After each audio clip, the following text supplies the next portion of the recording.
So madam, ఈరోజు రాష్ట్ర రాజకీయాలు చాలా వేడిగా కనిపిస్తూ ఉన్నాయి. అందరూ వైసీపీలో ఉన్న వాళ్ళేమో సీట్లు రాలేదనో, లేదంటే పార్టీ మీద వ్యతిరేకత ఉందనో టీడీపీలో జనసేనలో చేరుతుంటే, కేసీఆర్ నాని మాత్రం వైసీపీలో చేరడం. సో ఈరోజు ఆయనకి ఎంపీ సీట్ను కూడా వైసీపీ మూడో జాబితాలో కన్ఫర్మ్ చేసిన పరిస్థితి కనిపిస్తూ ఉంది. ఎట్లా చూస్తారు అసలు ఈ అంశం? అసలు ఆయన వైసీపీలో చేరతాడని కల్లో కూడా అనుకోలేదండి. ఆయన మీద ఒక రకమైన అభిమానం ఉండేది మాకు మొన్నటి వరకు కూడా. ఒక మచ్చ లేకుండా మన చంద్రబాబు నాయుడు గారు ఎలాగో అలాగే కేసీఆర్ నాని గారిని కూడా అభిమానించాం మేము. ఆయన అట్లా ఎప్పటి నుంచి ఆయనకి ఆ ప్లాన్ ఉందో మరి గూడుపటాన్ని జరుగుతుందో తెలియదు. లోకేష్ గారు పాదయాత్ర చేసినప్పుడు కూడా సపోర్ట్ చేయలే. మొన్న మీటింగ్ అప్పుడు కూడా కొంచెం గొడవలు కుర్రాళ్ళని పంపించి ఆయన ఫస్ట్ నుంచి వెళ్ళిపోవాలని ఉంది. వెళ్ళిపోయే వాళ్ళు కాముగా వెళ్ళిపోవాలి బయటికి. ఆయన వెళ్ళినా పోనీ ఏదో ఇండిపెండెంట్గా పోటీ చేశాడన్నా కొంచెం జాలి అనేది పడేవాళ్ళు జనాలు కూడా. అది కూడా లేదు. అసలు అందరూ అందులోంచి బయటకు వస్తున్నారు. అని కేసులు ఉన్నాయి, ఆడు పక్కా దొంగ పక్కా మోసగాడని మాట్లాడి నువ్వే మీడియా పెట్టి మాట్లాడావు. నువ్వు మీడియాలో మాట్లాడిన వాడి నువ్వు ఎలా వెళ్ళావు? ఏం చూసి వెళ్ళావు అంటే ఆయన డబ్బుకు లొంగావా లేకపోతే దేనికి ఇది అయ్యావు? నువ్వు దాంట్లోకి వెళ్ళటం వల్ల నిన్నెవరు పెట్టుకోవట్లా, లెక్కలో లేరు. ఆ పసుపు జెండా పట్టుకున్నంత కాలమే నీ కార్యకర్తలు కానివ్వండి ఎవరన్నా కానీ నీ వెనకాల వచ్చారు. నిన్న ఎవరు వచ్చారమ్మా నీ వెనకాల? నువ్వు అక్కడికి వెళ్ళావు, ఏమన్నా నీకు ఇంత కనీసం మర్యాద కానీ విలువ కానీ ఉందా? ఉన్నది కూడా పోగొట్టుకున్నారు మీరు. నేనేదో ఫ్లైఓవర్ తెచ్చేసాను, అది చేసేసాను.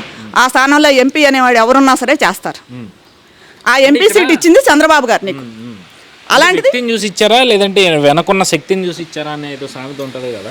ఈ రోజు మొత్తం తన వల్లే విజయవాడ అభివృద్ధి జరిగిందని చెప్పి అదేనండి. అది ఆ మాట మాట్లాడటం తప్పు నాని గారు. ఆయన్ని చూసి విజయవాడ అభివృద్ధి అవటం ఏంటండి? ఆయన అసలు ఒక ఎంపీగా పేరు తెచ్చుకుని వాళ్ళ పిల్లల పేరు తెచ్చుకుని ఇంత వాళ్ళు అయ్యారంటే చంద్రబాబు గారి దయ వల్లే. అలాంటి చంద్రబాబు గారిని విమర్శించడం ఏంటండి? అసలు లోకేష్కి ఏం అర్హత ఉందంటే అసలు మీకేముంది? మీ అమ్మాయికి ఏముంది? మీ అమ్మాయి కోసం మేము కూడా కార్యకర్తను రోడ్ల మీద పెట్టి తిరిగాం మిమ్మల్ని చూసి. మీరు ఈరోజు ఈ విధంగా చేస్తారంటే మేము వచ్చేవాళ్ళం కాదు. ఇప్పుడు మా మనసులోంచి మిమ్మల్ని తీసి పక్కన పెట్టేశాం కూడా. మీరు ఎప్పుడైతే జగన్తో చేతి కలిపారో అప్పుడే మిమ్మల్ని తీసి పక్కన పెట్టాం మేము. అసలు మీ గురించి మీ వల్ల విజయవాడ డెవలప్ అవటం కాదు, ఇప్పుడు మీ వల్ల నాశనం అవుతుంది. మొన్నటి దాకా అమరావతిని సపోర్ట్ చేసిన వాళ్ళు ఇక్కడ ఉండి ఇక్కడ గంజాయి బ్యాచ్లను తయారు చేస్తున్నాడు వీడు. విజయవాడ అంతా అల్లకొల్లంగా ఉంది పరిస్థితి. ఏం డెవలప్ అవ్వాలా అన్నీ మీకు తెలుసు. మొన్నటిదాకా మీరు విమర్శించిన వాళ్ళు ఈరోజు అక్కడ వెళ్తే జనాలు ఏమన్నా పిచ్చాళ్ళు అనుకుంటున్నారా? మీరు అంత 2 సార్లు ఎంపీ అయ్యుండి మీరు అలా మాట్లాడటం అనేది చాలా తప్పండి నాని గారు. ఇప్పుడు కూడా మీరు చేసింది. మీరు వెళ్ళిన వాళ్ళు కామ్గా ఉండండి. చంద్రబాబు గారిని అనే అర్హత లేదు, లోకేష్ అనే అర్హత లేదు మీకు. మొత్తం కేసీఆర్ నాని చుట్టూ రాజకీయం లాగా ఈరోజు విజయవాడ రాజకీయం కనిపిస్తుంది. మరో పక్క చూస్తే నిన్నటి వరకు వైసీపీలోకి వెళ్తాడనుకున్న ముద్రగడ పద్మనాభం ఈరోజు జనసేన వైపు చూస్తున్న పరిస్థితి. దీన్ని ఎట్లా చూస్తారు? ముద్రగడ్డ పద్మనాభం అంటే ఒక బోటకాలు నాటకాలు వేసుకునే ఆయన ఇంకా ఆయన గురించి మనం అనుకోవక్కర్లా. 4 ఏళ్ళ నుంచి 5 ఏళ్ళ నుంచి యాక్షన్ చేశాడు. ఆయన వైసీపీ కార్యకర్తే. ఆ తునిలో కుర్రాళ్ళందరినీ రెచ్చగొట్టి ట్రైన్ తగలబెట్టింది ఆయనే, అన్నీ చేసింది ఆయనే. వాళ్ళు చేశారు వీళ్ళు చేశారని ఆ జగన్ గారితో చేతులు కలిపి ఈ చంద్రబాబు నాయుడు మీద కోపం అండి అందరికీ కూడా. ఎందుకంటే ఈయన అభివృద్ధి చేసే నాయకుడు. ఎవరైతే అభివృద్ధి చేస్తారో వాళ్ళు ఉండకూడదు. ఇలా దోసుకుని తినేవాళ్ళును కేసులకు పోగొట్టుకోవటానికిను వాళ్ళంటి వాళ్ళు నచ్చుతారు. అంటే ఇప్పుడు జగన్ దాగి కూడా బయట దోషిస్తుంటాడు, వద్దని ఉంటాడు. ఇంకా జనసేన కలుపుకుంటుందంట. జనసేన అనేది కలుపుకుంటే అసలు దానికి ఉన్న పరువు కూడా పోతుంది. ఎందుకంటే ఇప్పుడు వరకు ఆయన మీద అభిమానం ఉంది పవన్ కళ్యాణ్ మీద జనాలకి. అది కూడా పోగొట్టుకుంటాడు ఆయన. అలాంటి వాళ్ళని తీసుకుంటే అలాంటి వాళ్ళని దరిదాపులకు కూడా రానియకూడదు పవన్ కళ్యాణ్ గారు కూడా.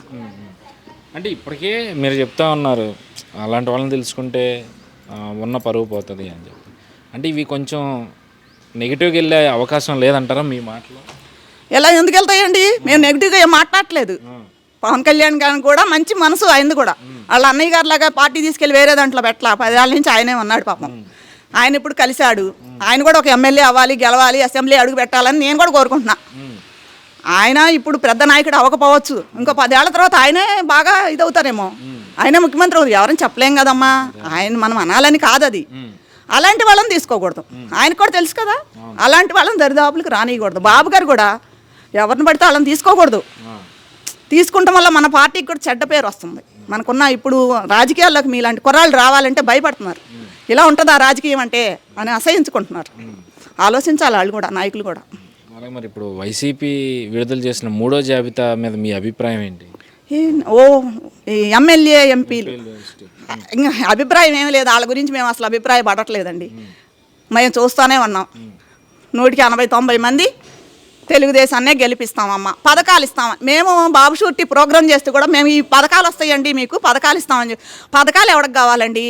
ముందు రాష్ట్రం బాగుపడాలి, చంద్రబాబు గారిని సీఎం చేసుకోవాలి, రాష్ట్రంలో మా పిల్లల భవిష్యత్తు బాగుండాలనే మాట వాళ్ళే మనకు చెప్తున్నారు. అది చాలండి మాకు, దాన్ని బట్టే మేము గెలిచిపోయాం. ఆల్రెడీ ముఖ్యమంత్రి ఆయనే.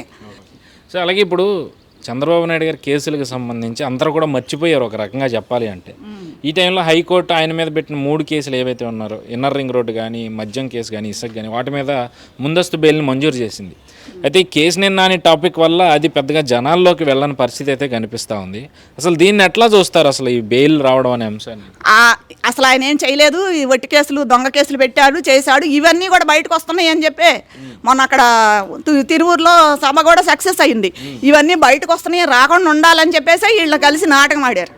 ఇప్పుడు ఇంత మేమందరం డైవర్ట్ అయ్యి వీడి మీద పోతున్నాం కదా, అయ్యో కేసుని నాని గారు ఇలా వెళ్ళిపోయారు, అలాగైంది ఏంటండి నాని గారిని తీసేశారు, వాళ్ళతోనే మళ్ళీ దొంగ ఫోన్లు చేపించి మాట్లాడుతున్నారు. ఇట్లా ఈ జనాల్ని ఎప్పుడు చూసినా జనాల మైండ్ డైవర్ట్ చేయడానికేనండి ఈ జగన్ ఫస్ట్ నుంచి. మేమందరం అలవాటు పడిపోయాం, ఇంకా కొత్తగా చెప్పాల్సిందైతే ఏం లేదు.